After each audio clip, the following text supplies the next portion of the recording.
The hall does not have marble floors. It only looks that way until you walk on it, and then it remembers you. 12 steps in, and I have already heard my own footsteps 3 times, echoed back from somewhere beneath the stone, a fraction of a second late, as if the floor is still deciding whether to believe I am real. I count them. 1, 2, 3. It is easier than counting the eyes on me instead. The throne room of Emperor Vale Korath stretches longer than any cathedral I have stood in, and I have stood in most of the famous ones, usually for funerals. The ceiling rises into a haze of pale light that has no visible source. The columns are not stone. They are something that used to be alive, polished into stillness, and I do not ask what. The guards stop me 40 feet from the throne. That is the mercy distance, I am told later, close enough to address him, far enough that he never has to lower his voice to be heard. Emperor Vale Korath does not stand to greet me. Few things make him stand. He is broad in the way mountains are broad, draped in fabric the color of old wine, though I am almost certain that is decoration and not commentary. Beside him, a thin figure in silver robes watches me with the patience of someone who has already decided how this conversation ends. I will learn her name within the hour. Sela Vantris. For now she is just the woman who has not blinked since I walked in. Ambassador, the Emperor says, and the word comes out heavy, like he is setting down something he has carried a long way. You stand where 17 species have stood before surrendering their worlds to the Calyx dominion. I let the floor finish replaying my last footstep before I answer. 17, I say. That's a lot of floors to remember. A few of the court members shift, the kind of small motion people make when they are not sure if they are allowed to be amused. The Emperor is not amused. Your fleet is 6 days from being a memory, he says. Your colonies, your stations, your home world. None of it will need defending, because there will be nothing left worth defending it from. I am offering you something rare, a clean surrender. No further loss. Your species continues, under our terms, under our law. And if we say no, then there will be nothing clean about it. I let that sit in the room for a moment, the way you let a bruise finish forming before you decide how much it hurts. How long do I have to answer? I ask. 48 hours, he says. After that, the offer becomes irrelevant, and so does this conversation. 48 hours. I do the math without meaning to. 2,880 minutes. I have spent longer than that waiting for a hospital report. I have spent longer than that waiting for a knock that never came. I do not say either of those things. That's very generous of you, I say instead. Most empires don't bother with a clock. They just start. I am not most empires. No, I agree, you're not. Sela Vantris tilts her head a fraction, the way a bird recalculates the size of something it thought was easy prey. The court is full of species I do not recognize, dozens of delegations standing in tiered rows along the walls, here to watch the latest world fall in line. Some of them look at me with something close to pity. A few watch with open hunger, the kind that comes from finally not being the smallest thing in the room. I find I am not particularly interested in either reaction. What interests me is a small chip in the gold trim along the base of the throne, no bigger than a thumbnail, where the metal has been worn down to something duller underneath. Someone has stood here and shifted their weight, again and again, for years, maybe centuries. Even an empire this large has nervous habits it cannot polish away. You haven't asked your fleet commander to leave the room, the Emperor says, watching me watch the throne. Most ambassadors request privacy before they discuss terms. I'm not discussing terms, I say. I'm listening to yours. Beside the dais, a broad officer in dark plating shifts his weight, jaw tight. I will learn his name too. General Dre Solon, commander of the Dominion fleet, the man whose ships are supposed to make my answer simple. He does not like that I have not looked at him yet. And what will Earth's answer be? The Emperor asks. I think about the people who are not in this room. Daniel, somewhere behind a dozen layers of static and distance, listening through a channel that should not exist according to anyone watching us. Lucy, 3 systems away, already moving pieces across a board this Emperor does not know is being played. Henry, back on a world that has spent the last 2 days pretending everything is normal, because that is what you do until it isn't. I think about the things that get said in 2 minutes, and the things that take 2 years to finish saying. You'll have it within your 48 hours, I tell him. I wouldn't want to be rude. The Emperor studies me, the way you study weather, that refuses to match the forecast. You're very calm, Ambassador, for someone who has just been told her world will end. I let myself smile then. Not wide, not for show. The kind of smile that happens because some part of you has already done the arithmetic, and the numbers came out strange. I've stood on worse floors than this one, I say. Nobody in that hall understands what I mean. That is fine. I did not say it for them. The guards step forward to escort me out. before I have decided to leave. Salavantris does not move from the Emperor's side, but her eyes follow me the whole way to the doors, the same patient, unblinking attention she gave me when I arrived. Except now there is a question folded into it that was not there before. The doors close behind me with a sound like the floor itself exhaling. I count the seconds until they seal. 6. It is the first number all day that comes out exactly the way I expect it to. The corridor outside the throne room is narrower than I expect, lit by strips of cold white set into the ceiling, and a pair of guards fall into step on either side of me without a word. Neither of them looks at me. I have noticed that about the Dominion already. The ones who serve it directly never look at the species they are about to conquer. It is easier that way, I imagine. Easier to keep dragging the boot down on a neck you have never had to see. I touch the small pin at my collar, the one shaped like an old fountain symbol, the one the Dominion scanners cleared 3 separate times before I boarded their shuttle. It is not decoration. You there, I say quietly, not moving my lips more than I have to. Static. Then a voice, thin and steady, threading itself directly into the bone behind my ear. I'm here, Daniel says. We caught the whole thing. 48 hours. 48 hours, I confirm. That's not much room. It's exactly the room we asked for. A pause on his end, the kind that means he is doing the same math I just did. 2,880 minutes. Except his version of that number means something different. His version means ships, and routes, and 100 small promises that all have to land before the clock runs out. Lucy's already moving, he says. First contact window opens in 6 hours. Good. Mara. His voice changes register, just slightly, the way it does when he is asking the question underneath the question. Are you all right in there? I look down the corridor, at the guards who will not look at me, at the cold light that makes everyone's skin the same shade of nothing. I'm fine, I say, which is true the way most useful things are true, by leaving out the parts that would only complicate the answer. We reach a set of chambers near the edge of the palace, rooms set aside for visiting dignitaries who are not yet conquered, the kind of hospitality that exists purely so the Dominion can say, later, that it offered hospitality. The door seals behind me with the same exhaling sound as the throne room. I am alone for the first time since I stepped off the shuttle. I sit on the edge of the bed, which is too firm, built for a body heavier than mine, and I look at my hands for a moment longer than I need to. 2,880 minutes. I have done harder math under worse pressure. I just have never done it with an entire species on the other side of the equal sign. The room hums, the low frequency of something always listening. I do not bother looking for the device. I assume there are several. I lie back instead, staring at a ceiling the color of nothing. And somewhere behind my own ribs a small, stubborn thing settles into place. The same thing that settled into place the day I stood outside a relocation tent at age 9 and decided that fear was a tool other people got to use, not me. 48 hours. I close my eyes and start counting them down, one by one, the way I have counted everything that ever mattered. Salavantris comes to my chamber 4 hours later, alone, which I am told later is unusual. Advisors to the Emperor do not typically walk anywhere alone. They are accompanied the way important documents are accompanied, by people whose job it is to make sure nothing happens to them. She does not knock, the door simply opens, and she is standing in it, silver robes catching the cold light in a way that makes her look like something poured rather than dressed. You haven't eaten, she says, which is not a greeting, more an observation filed for later use. I wasn't aware that was a condition of surrender. It isn't. She steps inside, and the door seals behind her with that same exhale. I find it tells me things, what a person does with the hours they think might be their last. And what does it tell you? That I haven't eaten. That you're not afraid in the way I expected. I do not answer right away. I let her sit with the silence the way she let the court sit with mine. She moves toward the small table near the window, the one piece of furniture in the room that looks like it was built for a body my size rather than the Emperor's.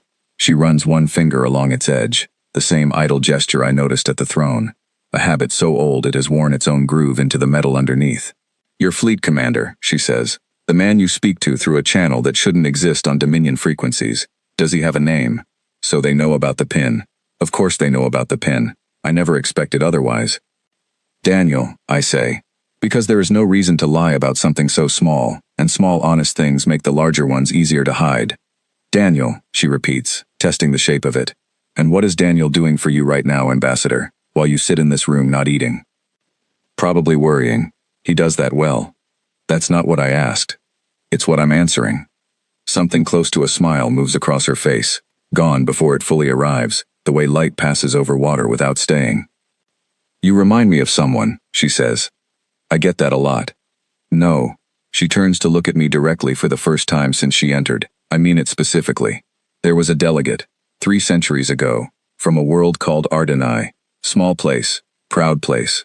He stood in that same hall and was offered the same 48 hours, and he wept, and he begged, and the emperor granted him an extra day out of something almost like mercy. What happened to his world? It became the most profitable tributary system in the Dominion. Its people have served faithfully ever since. Faithfully, I repeat. That's an interesting word for it. What word would you use?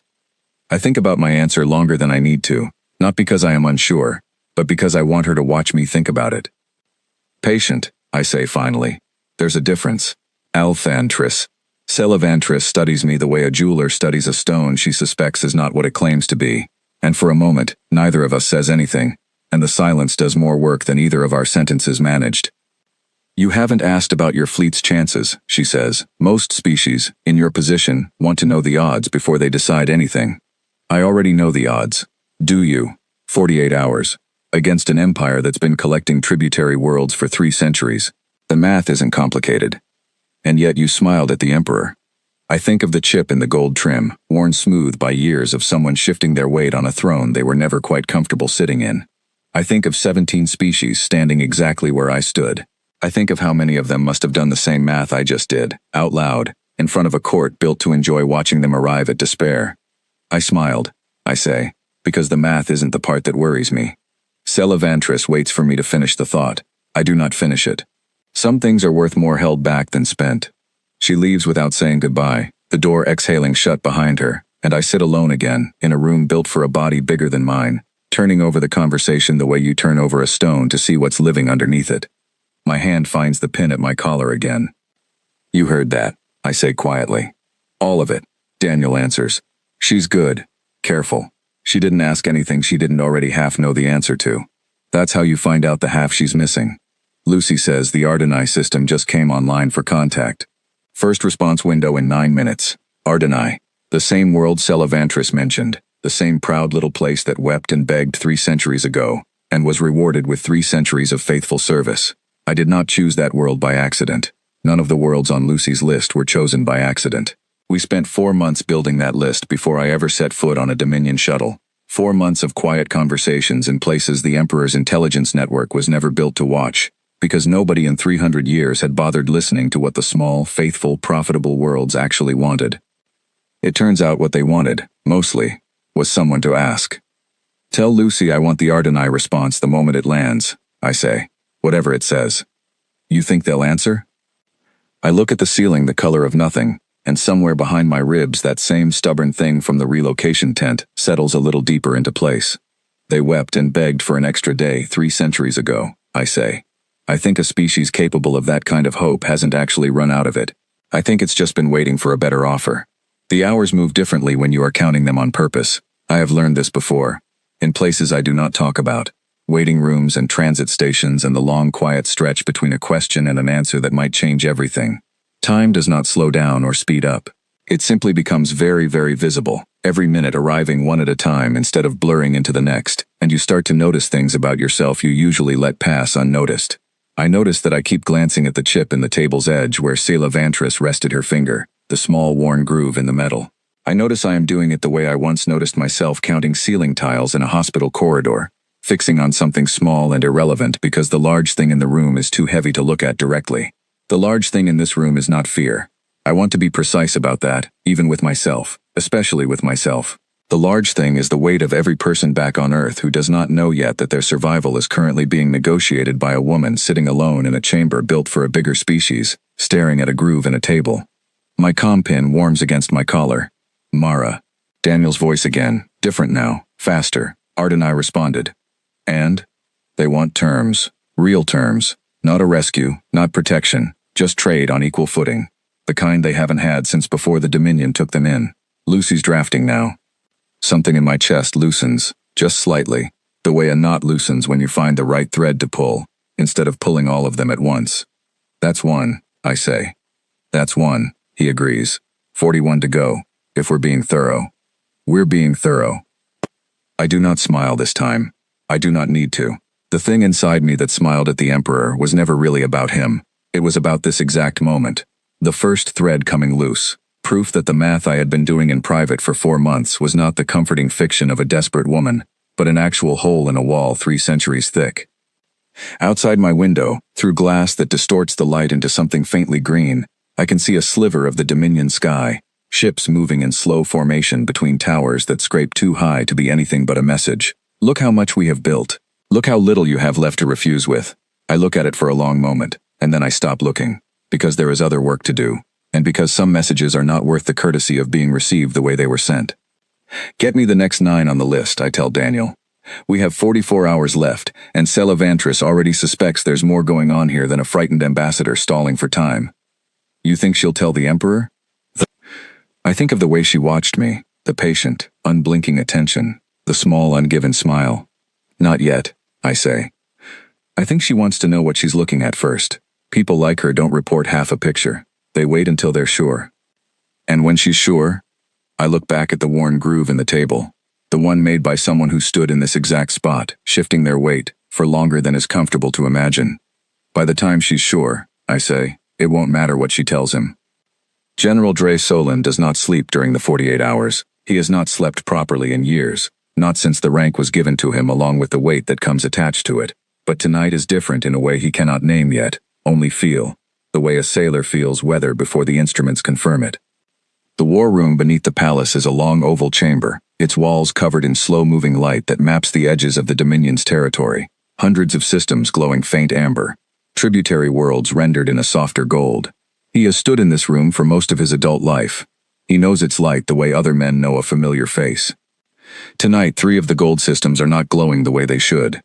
Run it again, he tells the technician at the console, a young man named Vask who has not yet learned to hide his nerves from a superior officer. I've run it 4 times, sir. Ardenai isn't reporting in. Neither is Mureth Outpost 7, neither is the relay station at Solvith's Edge. Reporting in is not the same as gone. No, sir, but all 3 went quiet within an hour of each other, and that's never happened before. Not once. Not in the 11 years I've worked this console. Dre Solon looks at the 3 dim gold lights among the hundreds of bright ones, and something in his chest tightens, the particular tightness of a man who has spent his whole career trusting a system and is now watching, for the first time, the system fail to answer a simple question. Could be a relay fault, he says, mostly to himself. Could be, Vask agrees, in the tone of a man who does not believe it either. 3 systems is nothing, in an empire of hundreds. Dre Solon tells himself this twice before he leaves the war room, and he almost believes it the second time. He does not yet know that by morning, 3 will be 11. On Ardenai, in a council chamber built from pale local stone that has never once been mistaken for anything grander than what it is, a woman named UL Brask stands before her people's governing circle, and reads aloud the terms Lucy Bennett's office transmitted 6 hours earlier. Equal trade, no tribute, no garrison.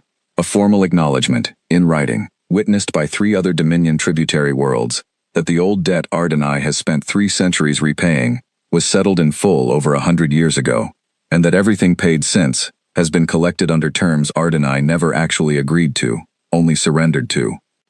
The chamber is silent for a long moment after she finishes.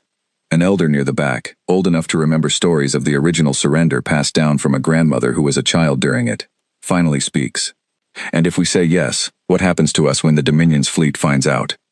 The offer includes defense guarantees, UL says. Earth's terms, not ours. We didn't ask for them. They offered them anyway. Why would a species we've never met offer to defend a world it's never seen? UL Brask thinks of the message that arrived with the terms, brief, almost plain, nothing like the grand language the Dominion uses when it wants something. It said simply that a world which has spent 3 centuries paying for a debt it never owed, deserves better than another empire deciding its fate from a distance. Because, she says, I think they understand what it's like to be told the math isn't on your side. The vote is not close. At Meridian Station, Lucy Bennett has not left the operations deck in over 30 hours, and the dark circles beneath her eyes have started to look less like exhaustion and more like permanent architecture. The wall before her is covered in names, worlds, response times, a constellation only she and a handful of analysts fully understand. Solvith's Edge just confirmed, calls a voice from across the deck. A young woman named Priya whose voice has gone hoarse from 20 hours of relaying updates. That's 9. 9 confirmed, 4 still deciding, 2 declined, Lucy says, more to herself than anyone. The way you talk to a problem you are still solving, even while reporting its current state. Get me the projections on the decline too. I want to know if it's principle or fear. Does it matter which? Lucy looks up from the wall of names for the first time in several minutes, and something tired but entirely certain moves across her face. It always matters which, she says. Fear we can work with. Principle, we respect, and we move on. Captain Owen Hale's voice cuts through the deck's low hum, relayed from the Halcyon, currently holding position at the edge of Dominion sensor range, close enough to matter, far enough to claim it isn't there if anyone asks. Lucy, I've got movement. 3 Dominion patrol ships changed heading 40 minutes ago. They're not coming toward us, they're moving toward Ardeni. The room goes very still. Confirm that's not standard patrol rotation, Lucy says, and her voice has lost every trace of the exhaustion it carried 30 seconds earlier. Confirmed. This isn't rotation. This is response. Lucy closes her eyes for exactly 1 second, the only second she allows herself, and then she is already moving toward the comm relay, already calling for the encrypted channel that reaches a small pin clipped to a collar 3 systems away, inside a palace built by an empire that has just started, for the first time in 3 centuries, to notice something cracking beneath its own floor. Mara. Daniel's voice arrives in my ear sharper than it has all day. Dominion patrol ships are moving on Ardeni. 3 vessels, no declared cause. I am standing at the window of my chamber when the words land, watching the slow formation of ships scrape across a green-tinted sky, and for the first time since I stepped off the shuttle, the stubborn thing behind my ribs goes very quiet and very cold. Are they armed for engagement? Standard patrol loadout. Could be intimidation. Could be worse. I think about UL Brask, a name I have never spoken aloud to anyone, a woman I have never met, who somewhere on a small proud world built of pale stone just signed her people's name to a future none of us can fully guarantee yet. Get me Ardeni's channel, I say. Mara, if you contact them directly right now, and the Dominion is monitoring traffic. I know what I'm asking, Daniel. A pause, the kind he only allows himself when he has already decided to do what I asked, and is simply giving himself 1 more second to hope I'll change my mind. Channels open. UL Brask. I do not know if that is the correct way to address her.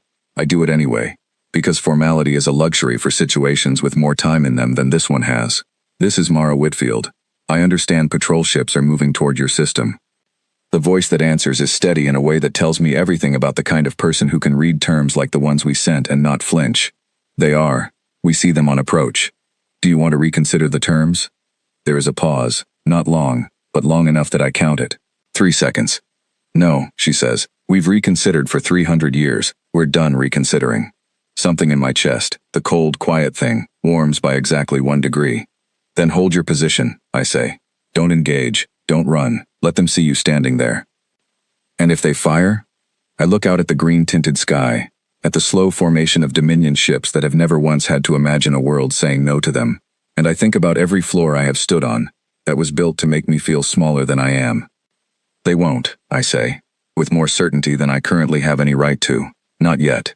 Not before the Emperor knows exactly what he's firing at. I am wrong about very little that day. I am wrong, slightly, about this. The patrol commander above Ardeni, a mid-ranking officer named Corrist Vale, no relation to the Emperor despite the shared syllables, receives no order to fire, because General Dre Saloon, 3 systems away in a war room full of dimming gold lights, has not yet decided what this situation even is. Intimidation is the order given.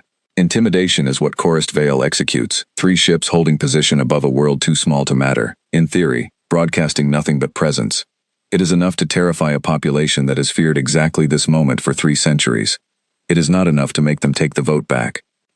By the time the sun rises over Ardeni's pale stone capital, the council chamber has confirmed its decision a second time, formally, on record, broadcast openly across every channel the Dominion's own monitoring stations are listening to. They want every tributary world watching to hear it. 3 centuries of debt, repaid. Terms accepted. Allegiance, ended. In the war room beneath the palace, Dre Saloon watches the broadcast arrive on every screen at once, and for the first time in 11 years of trusting the slow amber light of his maps, he understands that the maps have already changed and the light simply has not caught up yet. Get me the Emperor, he says, and his voice does not sound like a general's voice anymore. It sounds, for just a moment, like a man checking a door he was certain was locked, and finding the handle turns. Selah Vantris is the one who actually delivers the news, because that has always been her function. the soft hand that carries hard information to a man who does not respond well to hearing it directly. She finds the Emperor in his private study, a room smaller than the throne hall but no less heavy, walls lined with the recovered relics of conquered worlds, trophies arranged with the precise care of a man who needs to be reminded, regularly, of every world he has already won. Ardeni has formally severed its allegiance, she says, broadcast openly. Every tributary world within range heard it. The Emperor does not look up from the relic in his hands, a small carved figure from a world whose name he no longer remembers without checking. One world, he says, a small one. It changes nothing. Solvith's edge severed 11 hours ago. Myrith Outpost confirmed 9 hours before that. 4 others are in active deliberation, and early reports suggest they are leaning the same direction. The carved figure stops turning in his hands. Explain. Earth's ambassador has been in quiet contact with tributary leadership for months, possibly longer, before she ever boarded the shuttle to stand in your hall. The 48 hours you offered her was never a deadline she needed. It was a deadline you needed, to feel like you were the one setting the terms. The Emperor sets the relic down with a care that does not match the stillness moving across the rest of his body, the specific, dangerous stillness of a man recalculating an entire reign in real time. And the human ambassador, he says slowly, she knew this would happen. While she stood in my hall and smiled. I believe, Selavantris says, choosing her next words the way a person chooses footing on ice, that the smile was the only honest thing she said to you all day. The Emperor is quiet for a long moment, long enough that the room's low hum becomes the loudest thing in it. Bring her back to the hall, he says finally. I want to hear, from her own mouth, exactly how long she has been laughing at me. She wasn't laughing, my lord. No? No. Selavantris glances toward the window, toward the slow formation of ships still scraping across a sky that, for the first time in 3 centuries, looks less like a message and more like a question nobody asked permission to ask. I think it was worse than that. I think she simply already knew. The guards come for me 20 hours before the deadline I was given, which tells me everything I need to know about how the conversation in that study must have gone. I am ready for them. I have been ready since the moment Daniel told me Ardeni's broadcast went out openly across every channel the Dominion monitors, because an open broadcast was never an accident. We wanted the Emperor to find out exactly this way, fast, loud, impossible to soften before it reached him. The throne hall feels different the second time. The light has not changed, the columns have not moved, but the silence has a different texture now, less like patience and more like a held breath. Emperor Vale Korath is standing this time. I told you before that few things make him stand. I was right.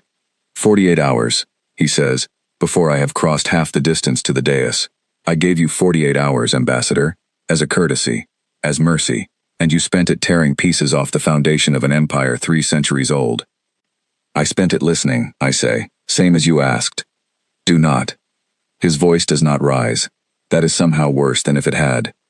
Do not stand in my hall and tell me you were listening, while 11 tributary worlds severed their allegiance behind my back.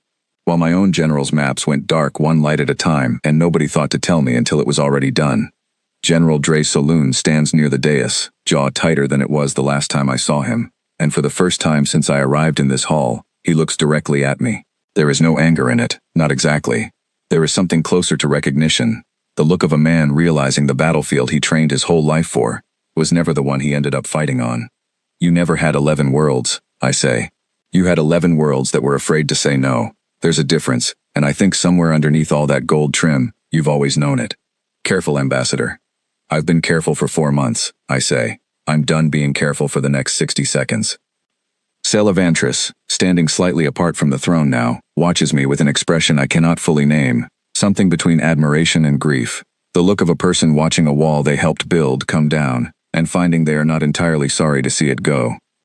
You told me the first day I stood here that 17 species had surrendered on this floor before me, I say. I believed you. I still believe you. What I don't believe is that any of them actually wanted to. I think they did the math the way I did the math, and the math told them resistance meant losing everything, so they chose the version of losing that let them keep breathing. That is the nature of empire, the Emperor says. It has always been the nature of empire. Maybe. But empire isn't actually built on fleets, Emperor Korath. I learned that a long time ago, somewhere you've never had to stand. Empire is built on the story that resistance is impossible. The fleets are just there to make the story convincing. And you think you've broken the story. I think, I say, that I offered 11 worlds a different one, and they chose it, freely, on the record. broadcast loud enough for every other tributary world to hear exactly how it sounded when someone finally asked them what they wanted, instead of telling them what they owed. The hall is utterly silent now. Even the floor seems to have stopped replaying footsteps, as if it too is waiting to see what happens next. You think this saves your world, the Emperor says. 11 small systems choosing independence does not stop a fleet 6 days from your home, Ambassador. I can still burn everything you love and call it justice for what you've done here today. I think, for exactly 1 second, about the relocation camps. About the sound a transport makes when it is full of people who have lost everything and are trying very hard not to make that sound out loud. About a version of myself, 9 years old, standing outside a tent, deciding that fear was a tool other people got to use. I do not say any of that. Some things are worth more held back than spent, even now, especially now. You could, I say instead. You absolutely could. Nobody here is pretending your fleet isn't real. But Emperor, I need you to actually hear the next part, because I don't think anyone said it to you plainly in 300 years. I let the silence stretch 1 beat longer than is comfortable. Your fleet runs on fuel mined in tributary systems. Your shipyards run on labor, contracted from tributary worlds. Your supply lines, your relay stations, your communications grid, every piece of the machine that lets you threaten to burn my home, all of it depends on worlds you've spent 3 centuries convincing they have no other option. They have no other option. They have one now. I let that land the way you let a stone land at the bottom of a well, waiting to hear how deep it actually goes. 11 worlds said no to you in the last 20 hours, I continue. 4 more are deciding right now, while we stand here. By the time your fleet reaches Earth, Emperor, I don't think it matters whether you win that fight, because I don't think you'll have the fuel, the labor, or the supply lines left to make winning mean anything. You can burn my home. You'll be burning it with whatever you've got left in the tank when you arrive, and not 1 drop more, because the worlds that used to refill it have finally noticed they were never actually required to. The Dre Saloon's jaw works once, the small motion of a man doing math he very badly does not want to be doing in front of his Emperor. Is this true? The Emperor asks him, and his voice has gone very quiet. Fuel allocation from Myreth Outpost was already delayed before the severance, Dre Saloon says, each word costing him something. We assumed it was a relay fault. If Solvet's Edge and Ardenai both fall through as well, our 6-day projection to Earth becomes closer to 14, and that's before accounting for what happens if the 4 undecided worlds follow the same pattern. The Emperor looks, for the first time since I entered the hall, less like a mountain and more like a man standing on ground that has just confirmed it is not as solid as he believed. You did all of this, he says slowly, without firing a single weapon. I count exits, I say. I always have. It's not a particularly heroic skill. It just means that when I walked into your hall the first time, I already knew where every door in this fight actually was, and I knew you'd spent 3 centuries assuming nobody would ever bother looking. Sayla Vantris steps forward slightly, the first time she has moved on her own initiative since I arrived. My lord, she says, if I may. The Emperor does not answer her, which she seems to take as permission. I warned you 4 months ago that something had changed in the tributary correspondence patterns, increased traffic to worlds outside the usual diplomatic channels. You told me it was beneath your attention. I believe, she says, choosing the words with visible care, that it has earned a different category of attention now. The Emperor turns the carved relic he is somehow still holding, the one from his study, over once in his hand, the same idle motion I noticed at the throne and again at the table in my chamber. It occurs to me, watching him do it now, surrounded by a court that has gone very quiet and very still, that this is simply what fear looks like on a man who has never before had reason to recognize it in himself. What do you want, Ambassador? He says finally. You did not come here only to dismantle 3 centuries of tributary structure out of spite. There is a request underneath this. There always is. I look at him for a long moment, and somewhere behind my ribs, the stubborn thing that has carried me through this entire 48 hours goes very still, the way it does right before something true finally gets said out loud.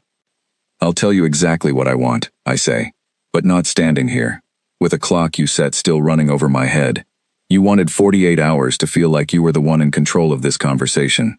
I think it's time we both admitted that clock stopped mattering somewhere around hour 20. The Emperor sets the relic down. This time his hand is not entirely steady. Then say it, he says. Say what you actually came here to say. I take 1 step closer, close enough now that the mercy distance no longer applies, close enough that for the first time since I arrived, nobody in this hall is entirely sure whose floor we are standing on. Tomorrow, I say. When this is finished, I'll tell you everything. Right now, I think you should spend the next few hours finding out exactly how many more worlds are listening.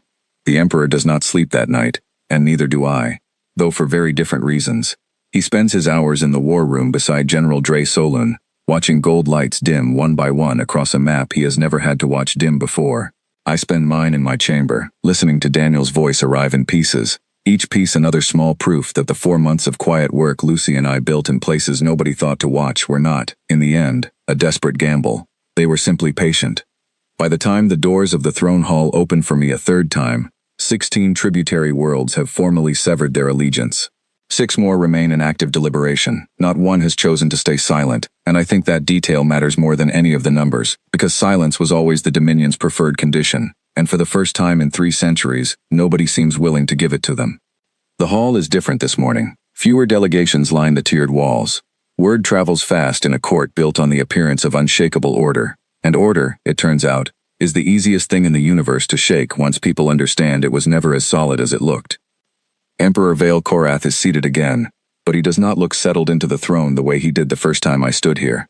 He looks like a man sitting carefully, the way you sit in a chair you are no longer entirely sure will hold your weight.